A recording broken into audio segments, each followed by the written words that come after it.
un schéma dans ta vie que tu connais, même si tu ne lui as jamais donné de nom, même si tu préfères ne pas regarder directement dans cette direction. Tu as quitté quelqu'un qui t'a détruite de l'intérieur. Tu as porté ta douleur, tu l'as traversée, tu as cru guérir.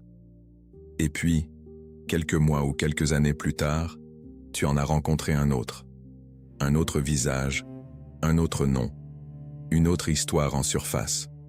Mais quelque chose, très rapidement, a commencé à ressembler. La même façon d'occuper toute l'énergie d'une pièce, la même intensité dans les premiers moments, la même promesse implicite d'être enfin compris.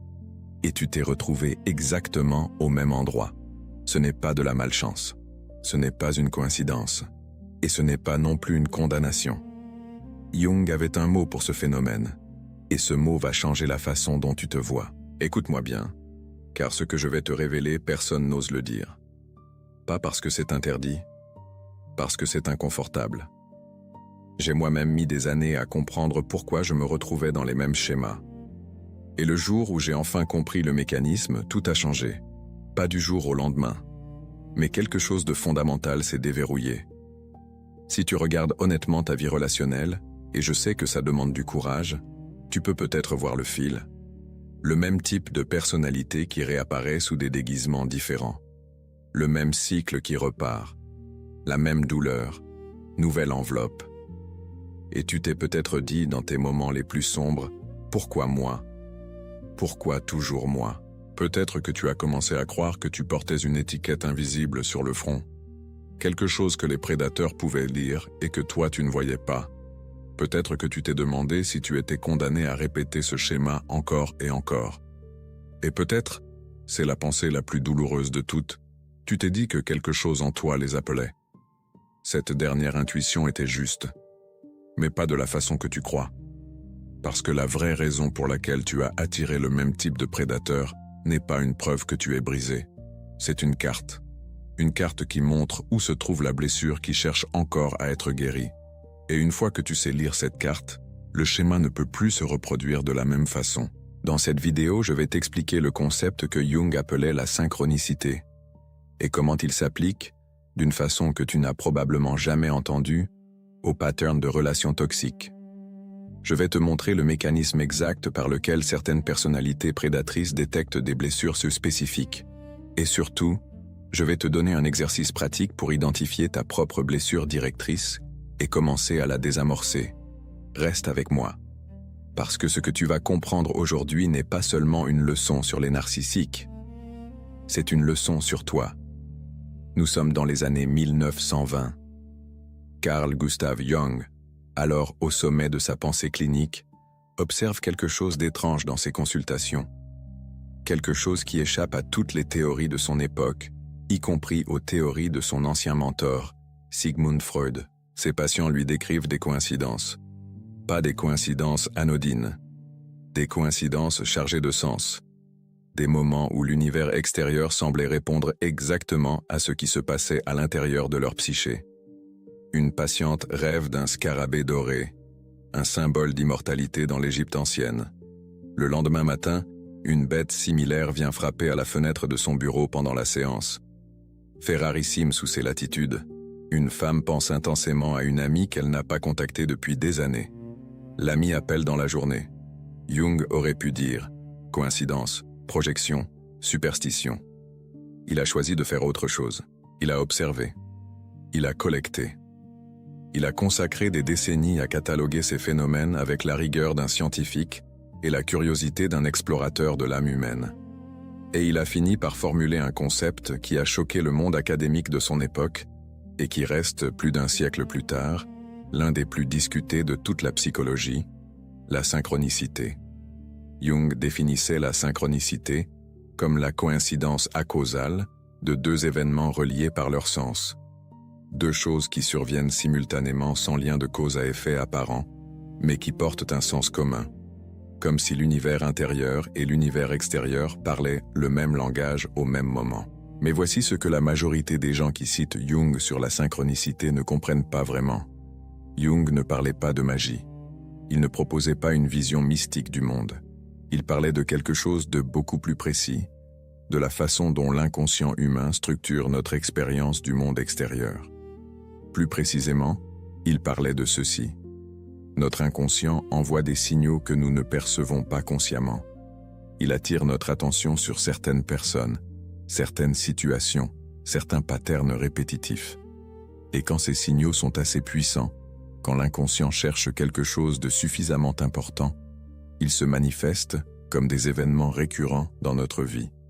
La synchronicité, écrivait Jung dans son essai de 1952, n'est pas un phénomène magique.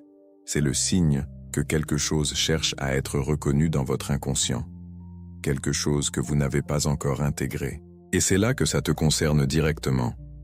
Parce qu'il existe une synchronicité particulière, une des plus douloureuses et des moins comprises, qui concerne directement les personnes qui ont vécu des relations narcissiques.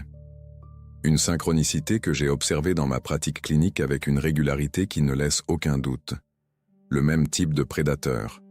Encore. Et encore. Ce n'est pas de la malchance. C'est ton inconscient qui envoie un message. Le problème, c'est que personne ne t'a appris à le lire. J'ai dit que je te montrerai le mécanisme exact.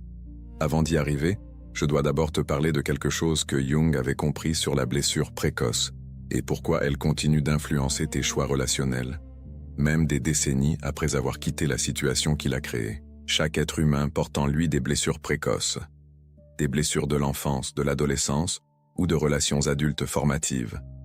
Ces blessures créent ce que les psychologues appellent des schémas relationnels, des modèles intériorisés de ce à quoi ressemble une relation, de ce que l'amour ressent, de ce qu'on mérite d'attendre des autres. Pour les personnes qui attirent à des narcissiques, et j'en parle en connaissance de cause, j'ai traversé moi-même cette expérience, il y a généralement une configuration particulière. Non pas de la faiblesse, non pas de la naïveté, mais quelque chose de plus subtil. Un besoin inconscient de valider quelque chose de non résolu. Un besoin de rejouer un schéma familier pour cette fois avoir un résultat différent. Laisse-moi t'expliquer cela concrètement. Avec un exemple, imagine une enfant qui a grandi avec un parent, père ou mère, peu importe, qui était émotionnellement indisponible. Pas nécessairement malveillant, juste absent dans le sens émotionnel du terme, froid par intermittence, critique, difficile à satisfaire, qui donnait de l'affection de façon conditionnelle, si tu réussis, si tu te conformes, si tu ne déranges pas, si tu es parfaite. Cet enfant apprend quelque chose de très précis. Elle apprend que l'amour est quelque chose qu'on gagne, pas quelque chose qu'on reçoit simplement parce qu'on existe. Elle apprend que les personnes qui comptent dans sa vie sont distantes, difficiles à atteindre, qu'il faut se dépenser pour obtenir leur approbation. Et elle intériorise quelque chose d'encore plus profond, quelque chose qui va gouverner ses choix relationnels pour des décennies. La familiarité émotionnelle ressemble à cet effort permanent, ressemble à ce creux dans la poitrine quand elle attend une validation qui ne vient pas tout à fait, ressemble à cette tension particulière entre l'admiration que l'autre lui inspire et l'insécurité qu'il génère en elle. 30 ans plus tard, cet enfant devenu adulte rencontre quelqu'un. Il est charismatique. Il occupe l'espace avec une présence que les autres remarquent immédiatement. Il lui donne une intensité d'attention qu'elle n'a jamais connue, pendant un temps. Et puis, il devient froid, distrait, critique par intermittence. Elle sent ce creux familier dans la poitrine, et quelque chose dans son inconscient dit « ça, je connais ». Ça ressemble à chez moi. Ce n'est pas de la faiblesse. Ce n'est pas de la naïveté.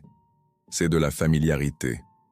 Et le cerveau humain, qui a été construit par l'évolution pour préférer le connu à l'inconnu, confond familiarité et sécurité. Confond « je reconnais ce schéma » avec « je suis à ma place ici ». En 15 ans de pratique clinique avec des survivants de violences narcissiques, j'ai vu quelque chose de frappant. Cette confusion entre familiarité et sécurité, je la retrouve dans presque tous les dossiers. Et elle n'est jamais le signe d'un problème d'intelligence ou de discernement. Mes patientes les plus brillantes, les plus diplômées, les plus conscientes d'elles-mêmes, elles tombent dans ce piège avec autant de probabilité que les autres. Parce que ce n'est pas un problème de tête, c'est un problème de corps. De mémoire émotionnelle précoce, Jung appelait ce mécanisme la compulsion de répétition.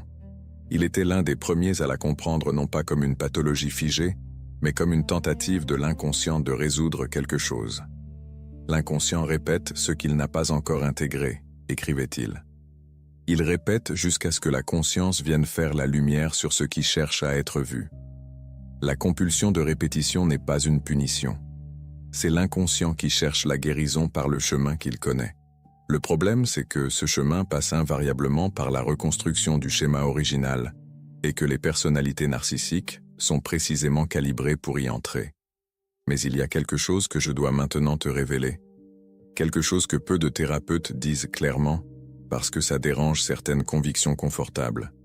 Ce n'est pas seulement toi qui répètes, c'est aussi le prédateur qui détecte. J'ai dit « détecte ». Je vais t'expliquer exactement ce que je veux dire par là. Et ce que tu vas découvrir va peut-être changer radicalement la façon dont tu interprètes tes propres expériences passées. Le narcissique et le psychopathe ont une sensibilité particulière, et les recherches cliniques en neuropsychologie le confirment de plus en plus, aux indicateurs de blessures non résolues chez les autres. Ils ne le calculent pas forcément de façon consciente et froide. Ce n'est pas nécessairement un plan délibéré établi avant de te rencontrer. C'est quelque chose de plus primitif, de plus instinctif.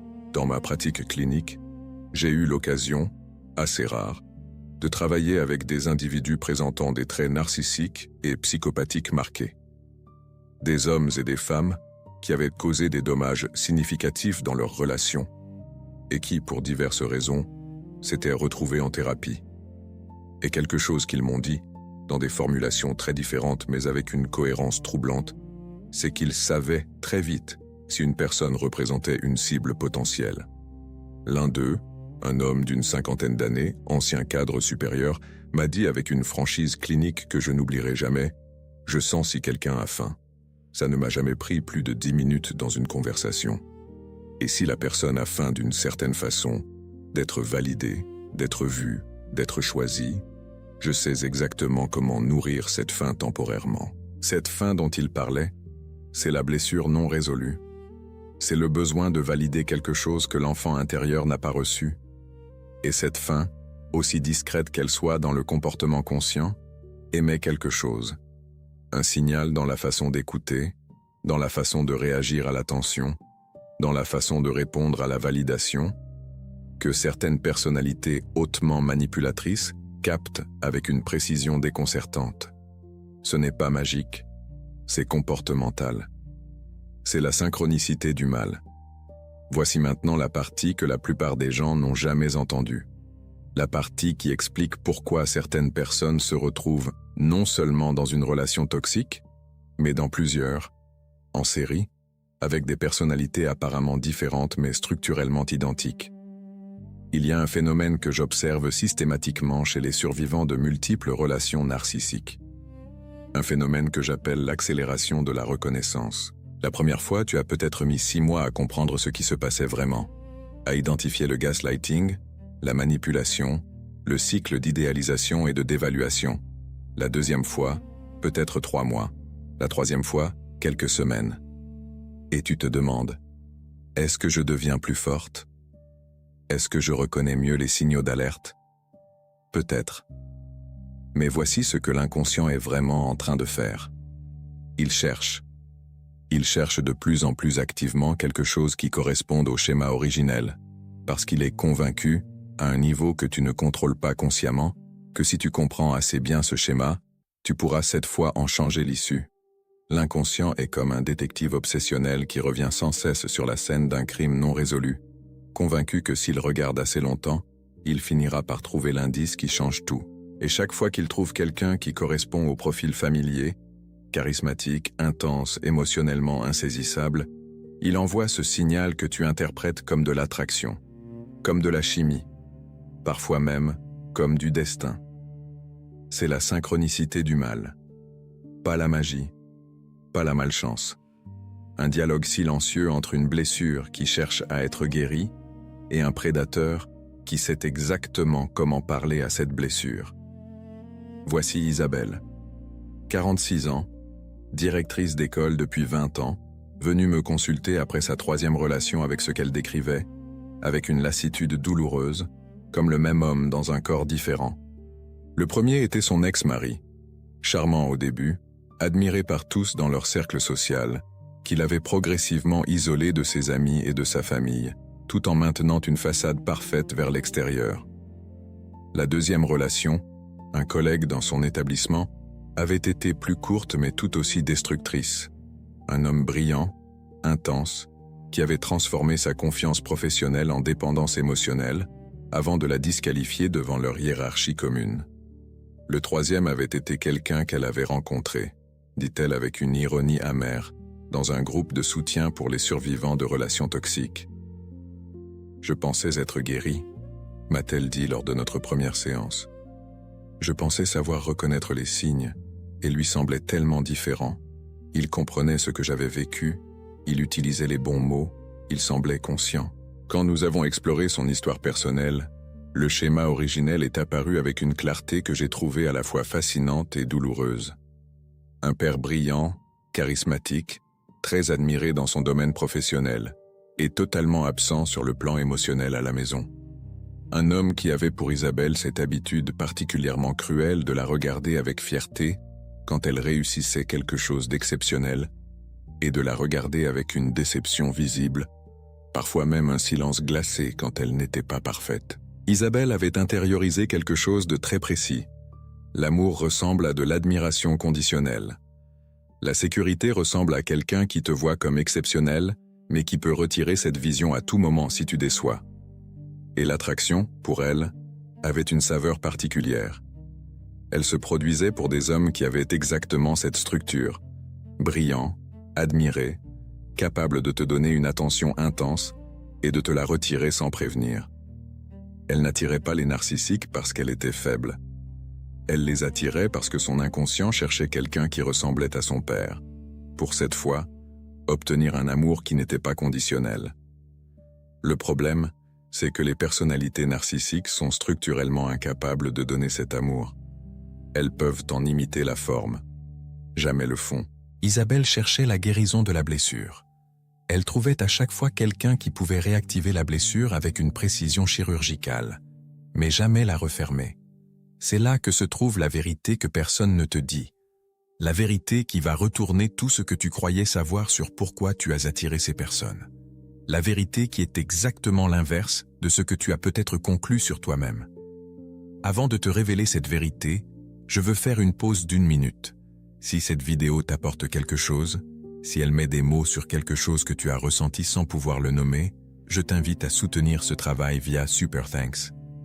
Chaque contribution me permet de continuer à produire ce contenu de façon indépendante, sans compromis sur la qualité ou la profondeur. Le lien est dans la description. Et maintenant, revenons à cette vérité qui change tout. Ça va faire mal au début, mais c'est la vérité dont tu as besoin. La vérité est exactement l'inverse de ce que tu croyais. Tu n'attires pas les prédateurs parce que tu es brisé. Tu n'attires pas les prédateurs parce que quelque chose ne va pas chez toi. Tu n'attires pas les prédateurs parce que tu es trop gentille, trop confiante, trop naïve, trop émotionnelle. Tous ces adjectifs qu'on t'a peut-être donnés comme explication, comme si c'était tes qualités qui étaient le problème. Tu les attires parce que quelque chose en toi cherche à guérir. Et cette chose, ce besoin de guérison, cette fin d'un amour inconditionnel, cette blessure qui cherche une résolution, ce n'est pas une malédiction. C'est une information. Une information sur ce que tu n'as pas encore reçu.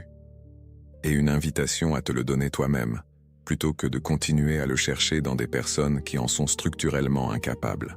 Chang avait une façon de nommer cela avec une précision qui m'a arrêté.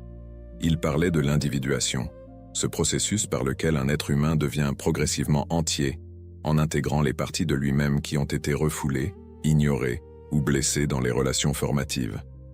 Et il disait quelque chose de radical sur la façon dont l'inconscient tente d'avancer dans ce processus. Nous avons tendance à projeter sur les autres ce que nous n'avons pas encore intégré en nous-mêmes. Le narcissique qui t'attire porte en négatif, de façon toxique et déformée, quelque chose que tu as besoin de réintégrer en toi. Si tu as été attiré par quelqu'un d'autoritaire qui prenait toute la place et ne te laissait aucun espace, peut-être que tu as appris très tôt à t'effacer et que tu cherches maintenant la permission d'exister pleinement. Ce que tu cherchais chez lui, c'était la capacité d'occuper l'espace sans s'excuser. Pas lui. pas sa toxicité, la qualité, la permission d'exister, que tu n'as jamais osé te donner à toi-même. Si tu as été attiré par quelqu'un de froid et de brillant qui te donnait des miettes d'approbation et rendait chacune d'elles extraordinairement précieuse. Peut-être que tu cherches la validation que tu n'as pas reçue quand tu en avais besoin, quand c'était constitutif de ta construction. Ce que tu cherchais chez lui, c'était le sentiment d'être assez bien. Et ce sentiment ne peut vraiment venir que de l'intérieur. Si tu as été attiré par quelqu'un d'instable, de passionné, de volcanique, peut-être que tu as enterré des émotions trop vives, jugées trop intenses ou trop dérangeantes, et que tu les cherchais par procuration à travers quelqu'un qui les exprimait sans filtre. Ce que tu cherchais chez lui, c'était ta propre vitalité émotionnelle, refoulée depuis longtemps. Le prédateur n'est pas là pour combler ses besoins. Il est là pour les exploiter. Mais les besoins eux-mêmes, le besoin d'espace, le besoin de validation, le besoin d'intensité émotionnelle, sont absolument légitimes. Ils sont réels. Et ils méritent d'être satisfaits. Pas dans une relation toxique, mais en toi d'abord. Puis dans des relations saines avec des personnes capables de te voir vraiment. Ce que tu nies te soumet, écrivait Jung. Ce que tu acceptes te transforme. Et voici la chose la plus importante que je vais te dire dans cette vidéo. Le schéma de répétition cesse. Il cesse vraiment de façon durable. Non pas quand tu deviens plus méfiante, non pas quand tu construis des murs plus hauts, non pas même quand tu apprends à reconnaître les red flags. Il cesse quand tu comprends ce que la blessure cherche, quand tu lui donnes ce dont elle a besoin, pas via un narcissique, mais via le travail sur toi-même, via des relations saines, via la relation la plus importante de ta vie qui est celle que tu as avec toi-même. C'est à ce moment précis que quelque chose d'étrange et de merveilleux se produit. Les prédateurs cessent de t'intéresser, pas parce que tu les reconnais mieux, parce que la fréquence que tu émettais, cette faim particulière, cette familiarité avec le vide émotionnel, a changé.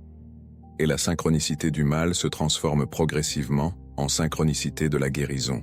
Jung l'a identifié il y a presque un siècle, et c'est toujours vrai. Qui regarde à l'extérieur rêve. Qui regarde à l'intérieur se réveille. J'ai vécu exactement la même chose.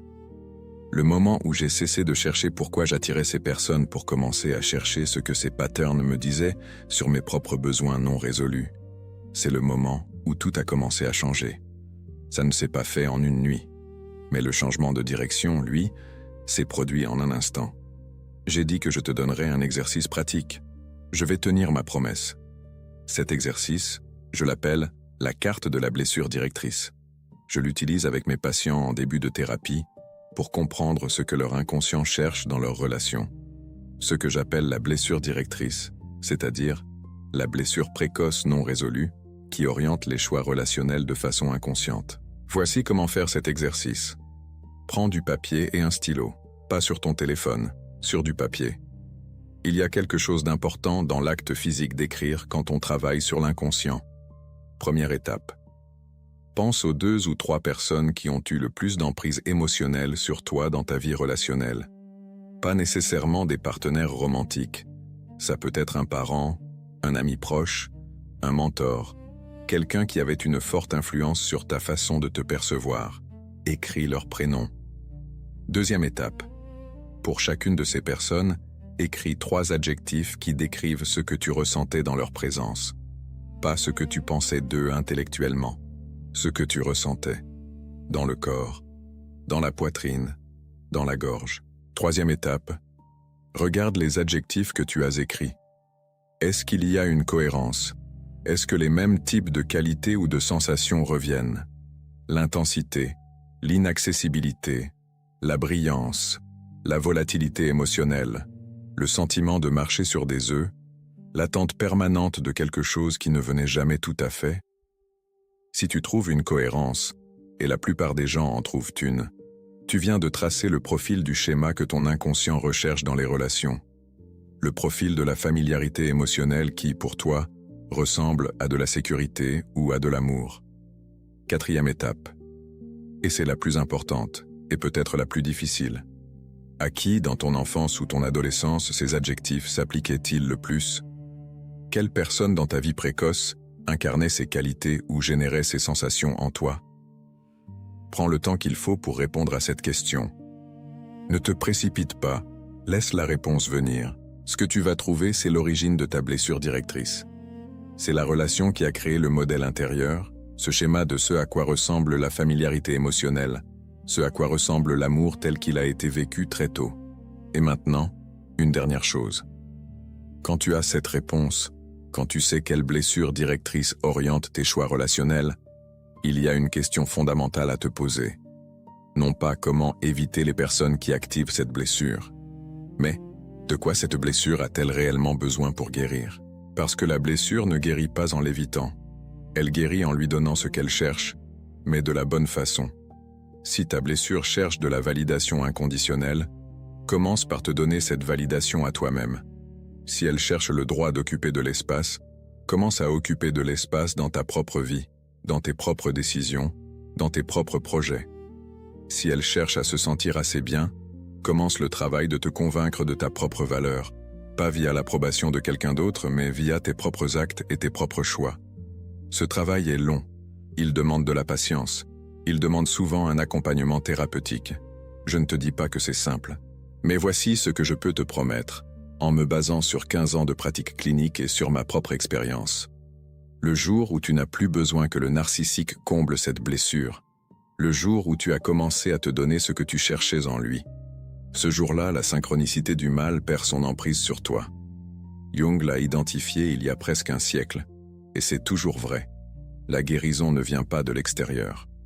Elle vient du moment où tu regardes à l'intérieur avec assez de courage et assez de douceur pour voir ce qui cherche encore à être vu. Et ce que je vois en toi, en ce moment, le fait que tu sois là, que tu cherches à comprendre, que tu poses des questions sur toi-même avec cette profondeur, c'est déjà un acte d'individuation, au sens de Jung. C'est déjà le début de quelque chose. Le prédateur dans ta vie comptait sur le fait que tu ne comprendrais jamais ce mécanisme, qu'il resterait invisible, qu'il te laisserait répéter indéfiniment, te demandant ce qui clochait en toi. Tu viens de rendre ce mécanisme visible. Et la synchronicité du mal ne peut survivre que dans l'obscurité. Maintenant, j'ai une question pour toi. Quand tu fais l'exercice de la carte de la blessure directrice, quand tu regardes les adjectifs que tu as écrits et que tu cherches l'origine, qu'est-ce qui remonte? Quel est le schéma que tu reconnais? Quelle est la blessure que tu commences à voir? Dis-le dans les commentaires. Je lis chaque commentaire. Et parfois, c'est dans l'espace d'un seul commentaire, dans le fait de nommer quelque chose pour la première fois, qu'une guérison commence. Tu n'es pas seul dans ce schéma, et tu n'es pas condamné à le répéter.